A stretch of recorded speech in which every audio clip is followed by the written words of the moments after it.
Okay, start with a motion project, 10 seconds, make it broadcast HD 720, change the frame rate to 29 or 30, I don't care. Just make sure it's 720, roughly 30 or 29. Like I said, I don't care. 10 seconds, and then click open. First thing you should do is save. So come over here and hit save. Give it a good name. This will be totally up to you, but I would call it something that represents what it is, like this will be poster replacement. Save it somewhere where you can find it.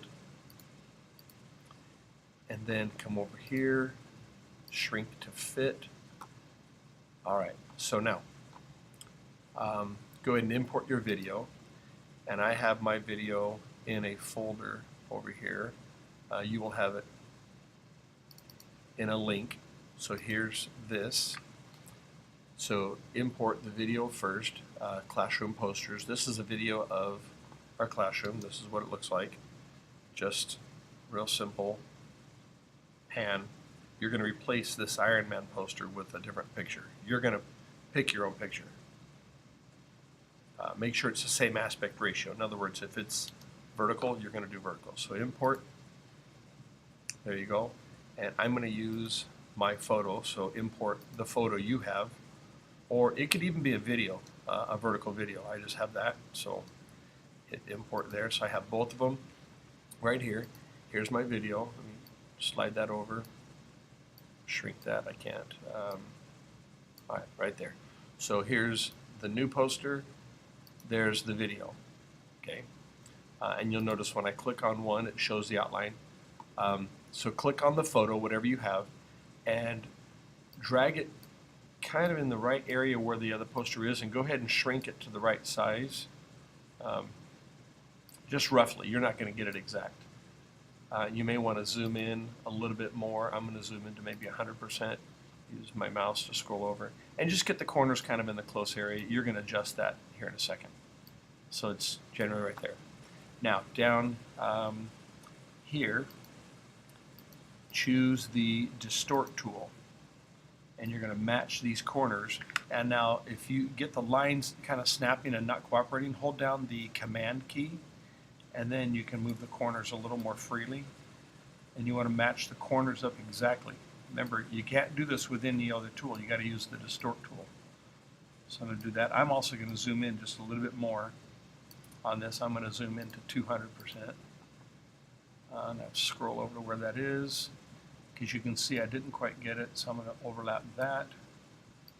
Come over here, get that. Double check. I just don't want to see the old poster behind. And then slide that over. And, all right, like that. Okay, so now I can go back to, well, actually, not quite, because I'm going to need it at 200% here. So now we're going to add a behavior. So come over to Library, Behaviors, not Basic Motion, we want Motion Tracking. And we want Match Move. We're going to take and drag this match move onto our new poster, which is my face in this case. So drag it up to here, and now go to the inspector, because we're going to inspect this. And here's the match move. It needs to stay on four corners. Instead of attach, we're going to choose mimic. And now we get these handles. And the reason I needed it zoomed in, because I'm going to now that it has these handles, you're going to drag, and as you drag, you're going to see right over here the poster behind it. You just basically want to get a good area of contrast right there. So I'm just going to kind of get right on those corners. I'll come down, I'll get all four corners. Move it up a little bit. All right. And now I'm going to zoom back out to fit. And right here, let's see, does that fit? Yeah. And then now, just click on Analyze. And this will take a while, so I'll speed this up.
Okay, it's almost done.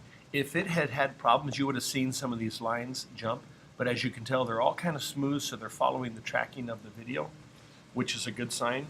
If you get one where it seems like one of the corners just kind of goes off wonky, come back, reset your points like we did over here, drag your playhead to the beginning, reset your points, and then hit analyze again. It helps if you have really sharp video. So if your video is blurry, now with this video, everyone has the same. So anyway, so now just click anywhere in an open area to get rid of these lines. So I'll click here and play your video back, see how well it does. And the video should match the move of the rest of the posters. Now it doesn't really match, it stands out because that's too sharp and too bright. If you really wanted to complete the effect, you would blur the video a little bit, or the poster and whatnot. So that part's done. Go ahead and hit pause or it'll keep playing. Now I want you to hit share right up here, and you're going to export this as, now it might say same as source for you, but under export options, choose H.264. It'll make sure it's a nice small video but with nice quality. Hit next. You may as well leave it this name so you know where to find it. Make sure, like if it's on the desktop, you know where to find it. Hit save. It won't take too long to export, and it might open up in QuickTime right away. Otherwise, you'll just find it, double click it, test it out, and then upload. We'll see here in a second. Yeah, so I'm going to go ahead and upload this, or not upload, I'm going to double click it and test it. So here it is. Yeah, that works right there. Okay, so you take that video and you upload. All done.